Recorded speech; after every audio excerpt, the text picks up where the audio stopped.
People always say, be careful who you help. But no one ever tells you what it feels like when kindness becomes the knife. My name is Marsha Brown, and this is not a story I planned to tell. It's a story that forced itself out of silence. A story about love, betrayal, and the girl I welcomed into my home.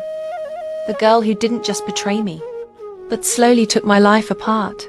This happened in Kingston, Jamaica, in a quiet neighborhood where everyone knows your name, your business, and eventually your pain. A place where gossip moves faster than taxes, and warnings are disguised as just so you know.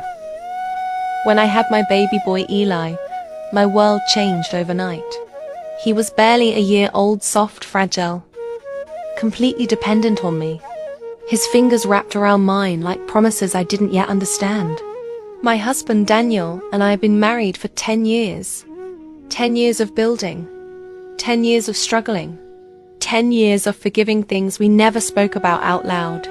We were not perfect, but we were solid. Or so I believed.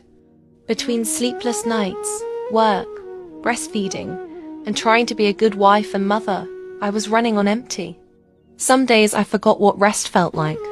Some nights I cried silently in the bathroom so the baby wouldn't hear. That's when Kaisha came into my life. Kaisha was known in the area. When she walked past, conversations dropped.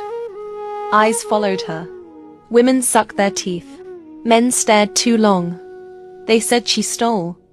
They said she drank too much. They said she smoked, fought, and had been in and out of lockup more times than anyone could count. One neighbor pulled me aside and whispered, "Marsha, be careful with that one." Another said, "She trouble. Don't bring trouble in your house." But when Kaisha stood in front of me, barefoot and thin, she didn't look dangerous. She looked broken. Her voice shook when she spoke. She said she had nowhere to go, that everyone had given up on her, that she wanted to change. She begged for work, any work. She said she loved children. She said she just needed one chance. I looked at my baby. I looked at her tired eyes, and I made a decision that would haunt me. I hired her as our house girl. But more than that, I treated her like family. I fed her from my kitchen. I gave her clothes I once loved. I defended her when neighbors warned me again and again. I called her my little sister. She cried the first night she slept in my house. I remember placing a blanket over her shoulders. I remember telling her,